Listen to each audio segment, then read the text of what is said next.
nesta manhã, neste domingo, o dia que o Senhor instituiu para que a sua igreja se reunisse como um só corpo, para louvar, adorar, engrandecer o teu santo nome e ouvir a tua palavra.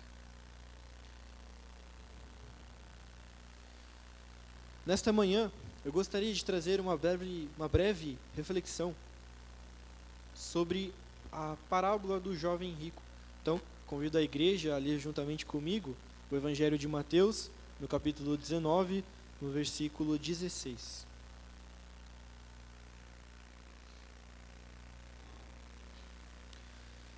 Leamos juntos, então, com fé e com atenção, a palavra de Deus. Eis que alguém se aproximou de Jesus e lhe perguntou: Mestre, que farei de bom para ter a vida eterna? Jesus lhe respondeu: Por que você me pergunta sobre o que é bom? Há somente um que é bom. Se você quer entrar na vida, obedeça os mandamentos. Quais? Perguntou ele. Jesus respondeu: Não matarás, não adulterarás, não furtarás, não darás falso testemunho. Honra o teu pai e a tua mãe, e amarás o teu próximo como a ti mesmo. Disse-lhe o jovem: A tudo isso tenho obedecido. O que me falta ainda? Jesus respondeu: Se você quer ser perfeito, vá, venda os seus bens e dê dinheiro aos pobres, e você terá um tesouro nos céus. Depois, venha e siga-me. Ouvindo isso, o jovem afastou-se triste, porque tinha muitas riquezas. Então, Jesus disse aos discípulos: Digo-lhes a verdade, dificilmente um rico entrará no reino dos céus. E lhes digo ainda, é mais fácil passar um camelo pelo fundo de uma agulha do que um rico entrar no reino de Deus. Ao ouvirem isso, os discípulos ficaram perplexos e perguntaram: Neste caso, quem pode ser salvo? Jesus olhou para eles e respondeu: Para o homem é impossível, mas para Deus todas as coisas são possíveis. Então, Pedro lhe respondeu: Nós deixamos tudo para seguir-te. O que será de nós? Ou, em outras traduções, qual será a nossa recompensa? Jesus lhe disse: Digo-lhes a verdade.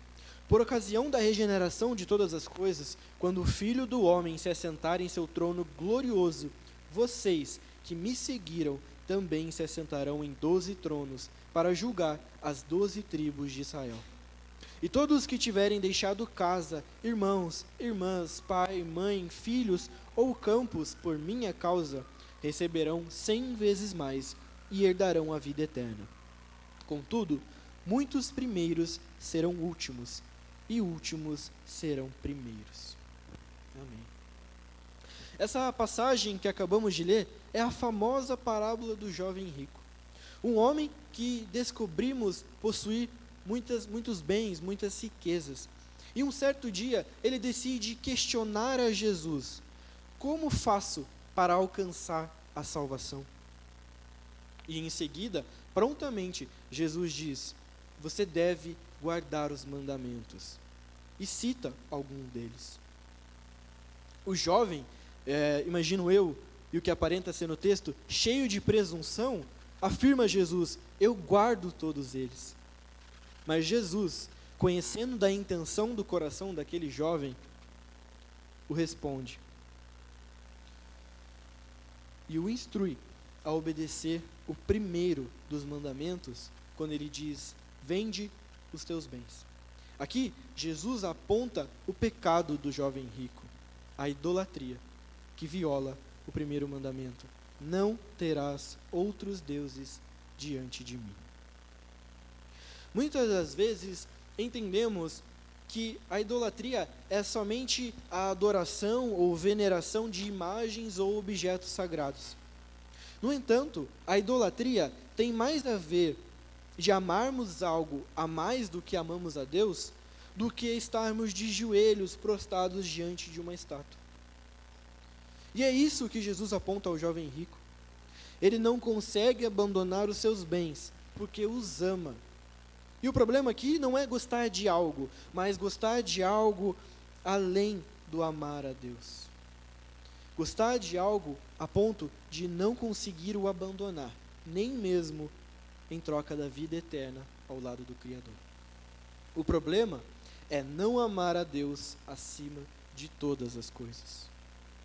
E aqui, Jesus nos ensina sobre o evangelho do abandono. Seguir a Jesus também é abandonar todas as coisas. É amar a Deus em detrimento de qualquer outra coisa. Amar a Deus mesmo com o prejuízo de seus bens. Mateus, capítulo 13, versículo 44 ao 46. O reino dos céus é como um tesouro escondido em um campo. Certo homem, tendo-o encontrado, escondeu-o de novo, e então, cheio de alegria, foi, vendeu tudo o que tinha e comprou aquele campo. O reino dos céus também é como um negociante que procura pérolas preciosas. Encontrando uma pérola de grande valor, foi e vendeu tudo o que a comprou. O evangelho é abandonar até mesmo a sua família. Outro discípulo lhe disse: Senhor, deixe-me ir primeiro sepultar o meu pai.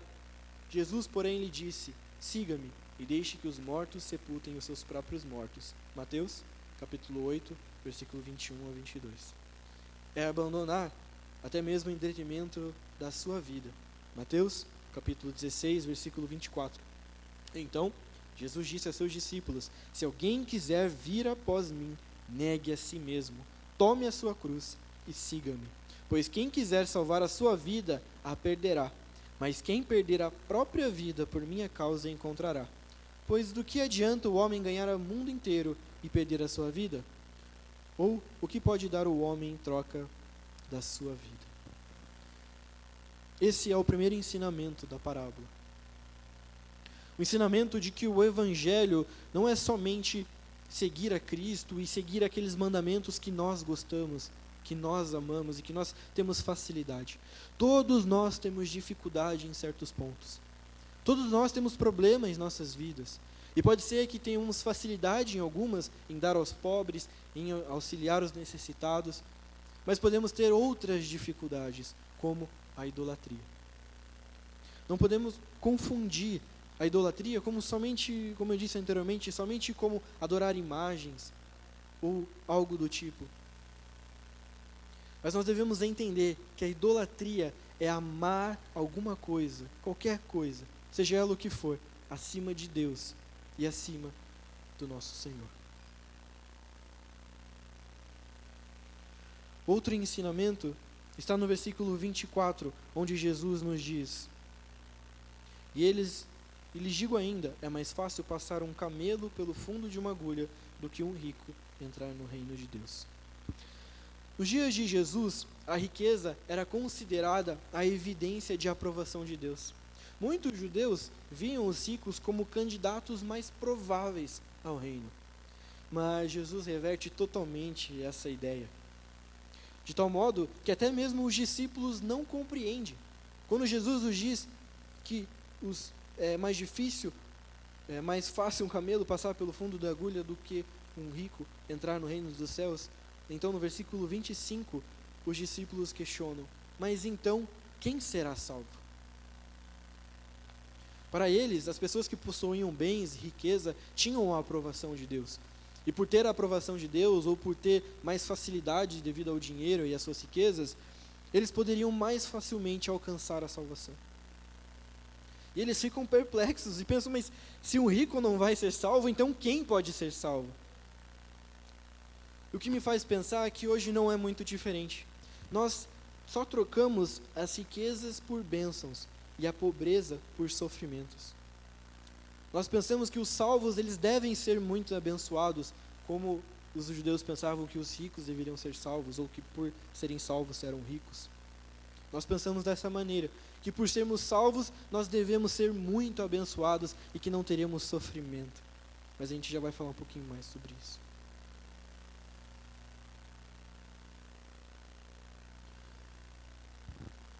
Quando Jesus diz para eles que é mais difícil para o rico entrar no reino dos céus, eles ficam perplexos e questionam: então quem será salvo? E então, Jesus nos diz que para Deus nada é impossível. Ele está reafirmando que a salvação não depende da nossa força, não depende do nosso mérito, não depende da nossa própria convicção, daquilo que acreditamos, ou daquilo que acreditamos poder fazer. A salvação depende totalmente de Deus. Aqui, ainda que humanamente a salvação do rico ou do pobre pareça impossível, Deus pode fazer o que os seres humanos não podem. O Espírito Santo pode levar até os homens mais abastados a procurar o tesouro do céu. Ele pode fazer com que até mesmo os reis deixem as suas coroas ao pé de Cristo. Quando declaramos que existe alguém que não pode ser salvo, declaramos também que existe um pecado que o sangue de Jesus não tenha poder para redimir. Além disso, voltamos à ideia de que a salvação pode ser comprada, conquistada à força ou até mesmo merecida, quando na verdade é sob graça, favor e merecido. É John Piper que nos diz: este é o mistério da vida cristã. Nós lutamos, nós trabalhamos, nós buscamos, mas quando terminamos dizemos: não fui eu, foi a graça de Deus em mim. A salvação é uma recompensa para os justos. A salvação não é uma recompensa para os justos, mas um presente para o culpado. E então, em seguida, os discípulos questionam a Jesus: mas Jesus, nós abandonamos tudo por você. Nós largamos nossas famílias, os nossos empregos, largamos tudo o que tínhamos e seguimos. Então eles perguntam: o que receberemos em troca? E muitas das vezes nos deparamos pensando nessa tal recompensa mencionada por Pedro, pensando em qual será a nossa por termos escolhido servir a Cristo, por termos renunciado às nossas vontades e buscado prazer na vontade de Deus. E de pronto vem em nossa mente bens materiais, prosperidade financeira ou uma vida com saúde e recompensas terrenas. Mas por que pensamos nessas coisas? E prontamente respondemos: porque o Cristo, o meu Senhor, venceu o mundo, e por isso a vitória também é minha. Mas vamos nos relembrar: como Cristo venceu o mundo? Sendo humilhado, crucificado e morto. Mesmo vendo como o nosso Salvador sofreu, ainda achamos que teremos vitória nesse mundo? A vitória de Cristo foi quando ele foi morto, mas ressuscitou e subiu aos céus com o Pai. E essa será a nossa vitória. E é isso que Jesus nos aponta. Quando questionado pelos discípulos, por Pedro, qual será a nossa recompensa? Jesus aponta a vinda dele, a sua segunda vinda, quando nós seremos ressuscitados e estaremos junto com ele. Essa será a nossa recompensa, viver a vida eterna ao lado do Pai. Essa será a nossa recompensa, aquilo que o jovem rico buscava, a vida eterna, entrar no reino dos céus. Nós devemos lembrar que as recompensas de Deus podem não ser materiais, ou também imediatas, mas são espirituais e eternas. Por isso, precisamos estar dispostos a seguir o Mestre, não pensando nas coisas terrenas, mas com certeza da eternidade ao lado do Pai, que nos espera. Eu não quero fazer aqui uma teologia da miséria, mas apenas uma visão que o cristão pode e deve manifestar a fé em Deus, seja passando por vitórias ou por derrotas.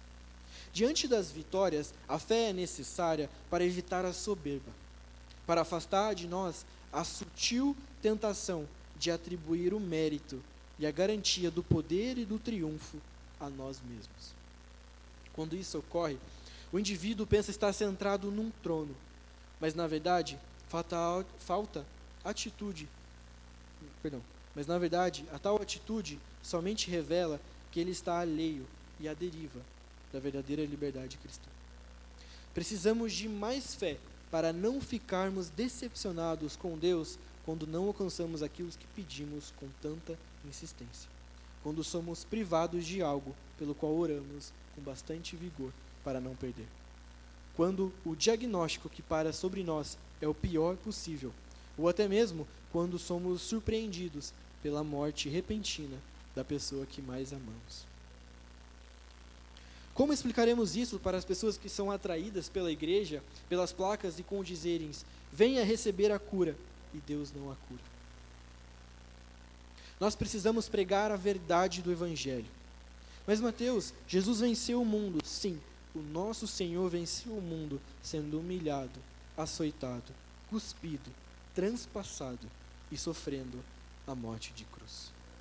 Como cantaremos, ainda que a figueira não floresça, nem haja fruto na vide, o produto da oliveira minta, e os campos não produzam mantimento, as ovelhas sejam arrebatadas do aprisco, e nos currais não haja gado, todavia eu me alegro no Senhor, exulto no Deus da minha salvação. Se nós só pregamos um evangelho positivo, de bênçãos e de vitória. Jesus encerra a parábola, no versículo 30, nos dizendo que os primeiros serão os últimos e os últimos serão os primeiros. Nesta vida, as posições de honra ou prestígio não significam garantir a aprovação celestial.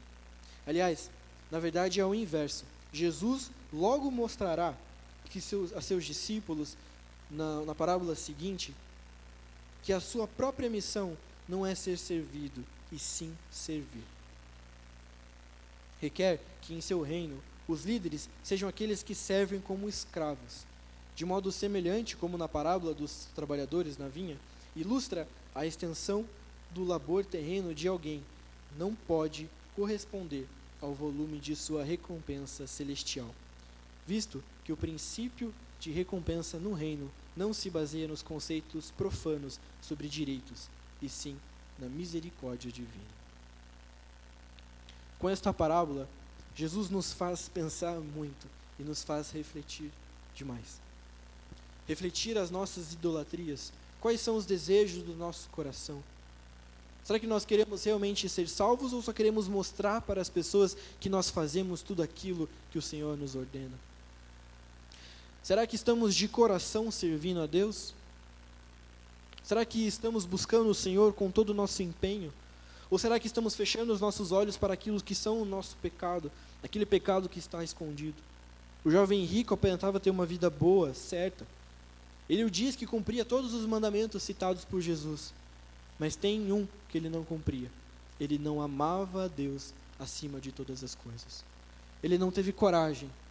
Ele não deixou os seus bens para seguir a Cristo.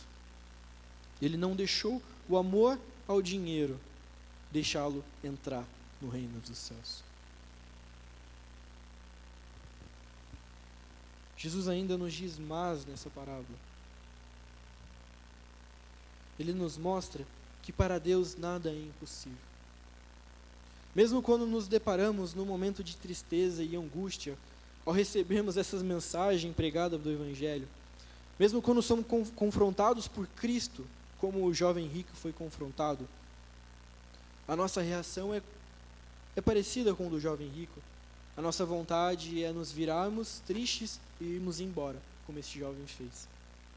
Mas nós temos a revelação da palavra, nós sabemos o que Cristo falou depois, e Ele nos diz, para Deus nada é impossível. A nossa salvação é por graça, é favor imerecido. É Deus quem nos auxilia. É o seu Espírito Santo que nos guia, nos instrui e abre os nossos olhos. Realmente, quando nos guiamos pela nossa própria força, pelos nossos próprios méritos, e como o jovem rico, nos vangloriamos pelas coisas boas que fazemos, realmente, vai chegar um ponto, ou vai chegar um momento, em que Jesus exige algo de você, que com a sua própria força, você não vai conseguir. E é aí que entra o agir do Espírito Santo. É aí que entra o favor imerecido. É aí que entra a graça. Nós não podemos dizer, nós não podemos declarar que existe algum pecado que o sangue de Cristo não é suficiente para redimir. Nós não podemos declarar que existe alguém que é ruim o suficiente, é pecador o suficiente, para que Jesus não possa alcançar o seu coração e abrir os seus olhos. Esse é o Evangelho. Essa é a verdade do Evangelho. É isso que Jesus nos mostra. E ao alcançarmos esse ápice, esse momento, de estarmos guiados por Cristo, estarmos guiados pelo Espírito Santo, do Espírito Santo abrir os nossos olhos e os nossos corações, e entendermos estas verdades, não podemos nos exaltar. e estarmos em condições de estarmos aqui, reunidos na igreja, de todos os domingos estarmos louvando, adorando a Deus, até mesmo aqui no púlpito pregando a palavra, não podemos nos exaltar. Porque mesmo que a nossa salvação resulte em boas obras e resulte em coisas boas que fazemos aqui na terra, essas coisas não serão levadas para o céu.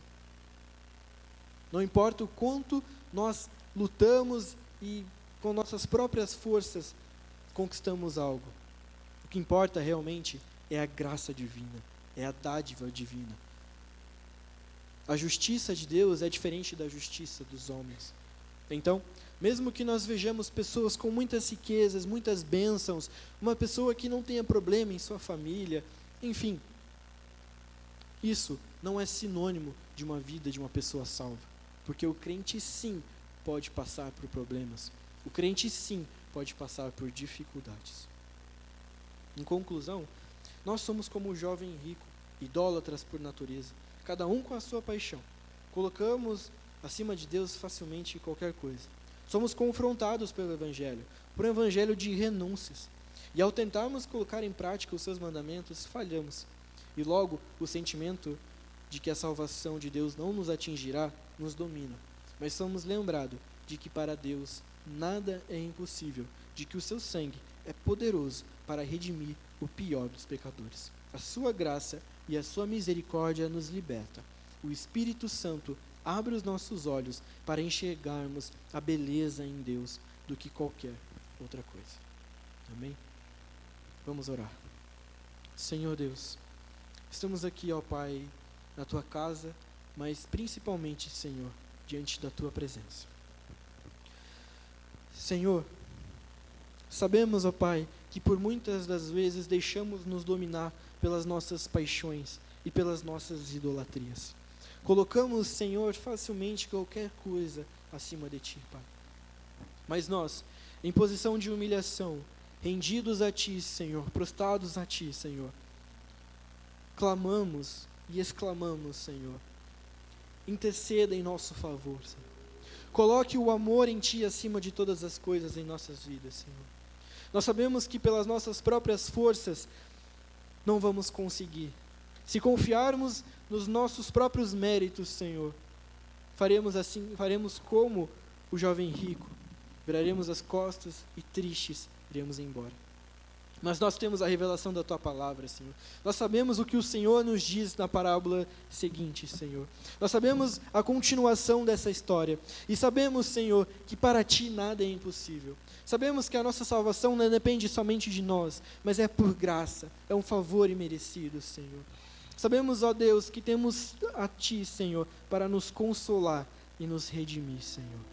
Nós não somos como o jovem rico, Pai. Nós temos a revelação da palavra. Então nos ajuda. Por meio do Teu Espírito Santo, nós pedimos, Senhor, venha guiar os nossos corações e as nossas vontades, para que nós possamos cumprir o Teu propósito, para que nós possamos renunciar às coisas, Pai, para seguir o Teu Evangelho, para seguir-Te, Senhor. Venha, Senhor, interceda em nosso favor, Senhor. Sê conosco, Senhor, neste momento tão difícil, Senhor. Entra, Senhor, em favor, Senhor, das nossas vidas, ó Pai. Sabemos que não somos merecedores de nada, Senhor, mas sabemos, ó Pai, que para Ti nada é impossível, Senhor. Nos ajuda, ó Pai, a nos colocar nessa posição de humildade, de entendermos, Senhor, que aquilo que conquistamos nessa terra, ó Pai, não levaremos aos céus. A entendemos, Senhor, que a justiça dos homens é diferente da Tua, Senhor, que a Tua justiça é suprema, perfeita e agradável, Senhor. Venha, Senhor, consola os nossos corações, nos confronta, Senhor, e nos auxilia, nos ajuda, Pai, a enfrentar. É isso que nós Te pedimos, em nome de Jesus. Amém.